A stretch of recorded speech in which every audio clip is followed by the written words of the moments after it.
So for this vlog, I'm just going to share with you what are the things that you should know before shifting your career or before starting to work online. Parang heads up lang siya, or parang may hint na kayo kung ano yung mararanasan nyo when it comes to working online.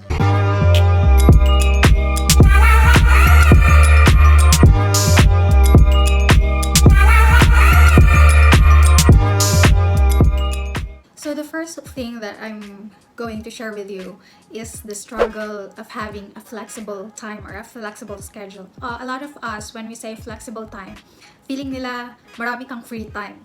But it's actually totally different. When you say kasi flexible, pwede mo lang siyang ma-schedule on your own preferred time or preferred way or preferred yung, alam mo yun, yung pagkasunod-sunod. When you say free time, as in, wala kang ginagawa niyan and you can do whatever you want. So, ganun yung kaibahan nila. So, when you are going to work online, you have a flexible time, but not a free time. You have to have a lot of discipline here. Yan yung pinaka-first struggle ko when I started to shift my career from academe to online freelancing. I was overwhelmed that I can schedule my own time, and to the point na hindi na ako nag-work kasi okay lang naman na hindi ako mag-work, okay lang din naman na mag-work. So hindi siya the same sa corporate or kung saan man kayo nag-work ngayon. It also means that you can schedule when ka mag-start ng work. You can start at 1 p.m. pero matatapos ka mga 12 to 3 a.m. na. And it also depends kung gaano karami yung projects na tinatanggap mo. Iba-iba kasi yung schedule. It depends sa client mo. Merong clients na okay lang na flexible, anytime lang of the day as long as you can do the work. Meron din namang mas gusto talaga nila na nakasunod sa oras nila, like some of the people from US really wants you to work a graveyard shift kasi mas pabor sa kanila, naka-communicate ka anytime. So yeah, yan yung magiging first struggle mo, how to manage your time. The next one is that you need to have time to move your body kasi magiging super unhealthy ka with this kind of lifestyle. Kasi nga, 'di ba, sa bahay ka lang, hindi ka na kailangan pang lumakad ng malayo to get to your work. Before, I'm not really into workouts, hindi ako nag-gym, hindi ako nag-jogging.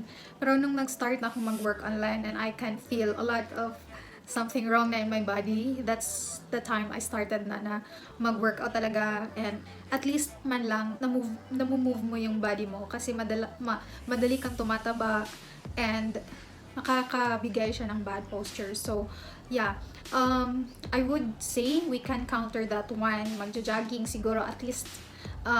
Kung marami kang time, you can do that every day. But for me, I'm scheduling at least twice a week a workout, a jog or something, a cardio or something mga ganun. Especially if you are really starting to work online. Ako nag-start kasi ako, I'm working 12 hours to 16 hours a day na nakaupo lang. And much better na mag-stretching ka sometimes, yung after 2 hours na nakasit ka, mag-stretching ka, parang ganun lang.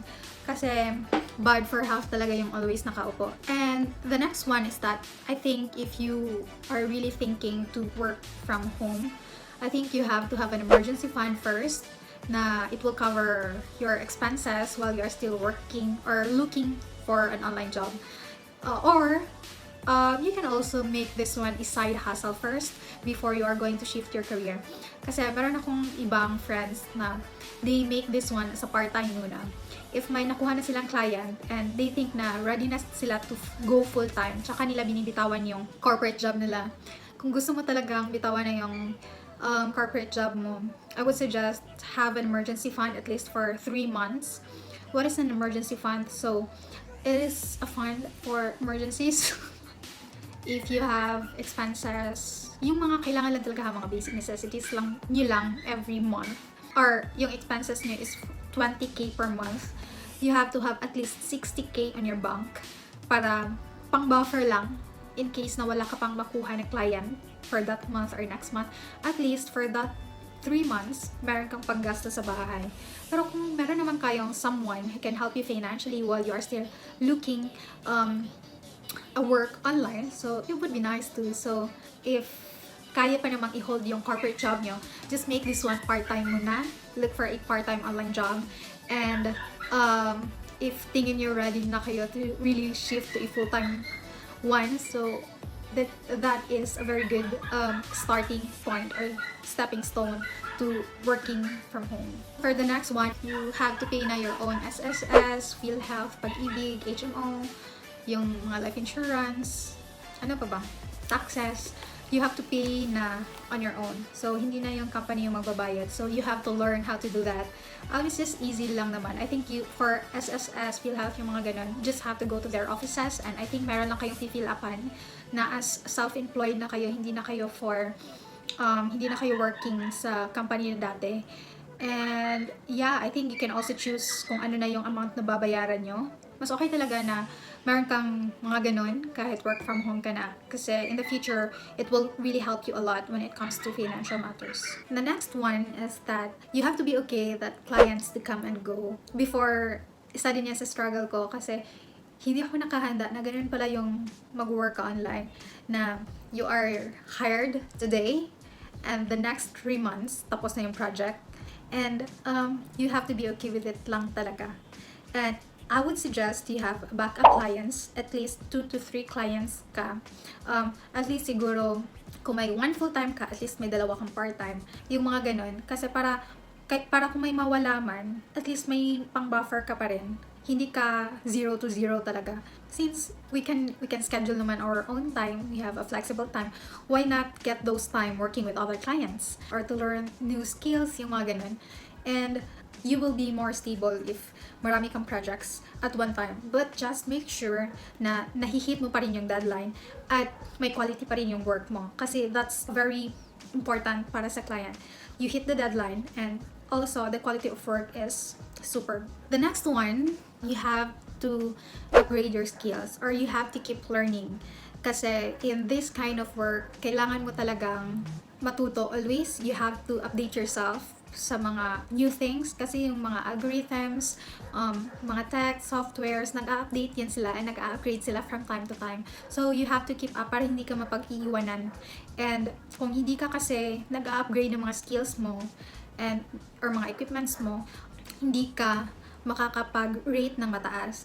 Kasi yung rate mo is based on the services that you can give to your clients.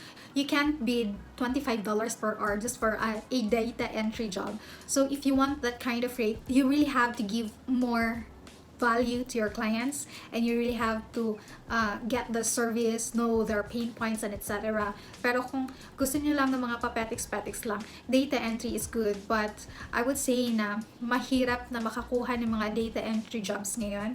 It's because people are bidding so low and marami nang nag-a-apply nun. So, the more na may maraming nag-a-apply, the more na ang liliit na ng mga biddings nila, the more na parang maliit na lang yung chance na kayo yung makuha. So, I would really highly suggest that if you start working online, always keep learning new skills. Ang daming skills na pwede nyo matutunan, ang daming skills na pwede nyo ibigay sa clients nyo.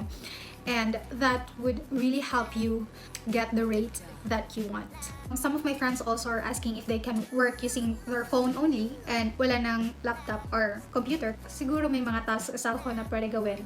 Pero if you are really looking for a serious online work, you really have to have your own at least laptop man lang. It would be very effective if you are going to use a laptop rather than a phone. Kahit mga low-end na laptop, as long as you can browse, as long as you can research, as long as you can open Microsoft Word, yung mga basic stuffs, it can really go far na. Pero yun nga lang, ang tagal mong matapos. Kailangan mo talaga ng patience. Pero nakakaraos naman. Pwede ka namang mag-upgrade if okay na yung sahod mo, if marami ka ng clients, mas stable ka na. Investing laptop and computer is really a good decision if you want to work online. Those are the things that I think you should know before shifting your career from point A to point B. I mean, from corporate job or to whatever kind of work you have right now to online freelancing. And yeah, I hope this video really helps you to decide if you are ready na to start working from home or to make it a part-time first or whatsoever, I would like you to visit my friend's website. It's www.workfromhomepinay.ph, where she stated the step-by-step process on how to start working online. And I would also recommend that you subscribe to her YouTube channel. It's Work From Home Pinay. You can search that one. Yeah, that's all for today. Hope you like this video, and if you want more content like this, don't forget to subscribe to my channel, and hope to see you guys on my next video. Bye!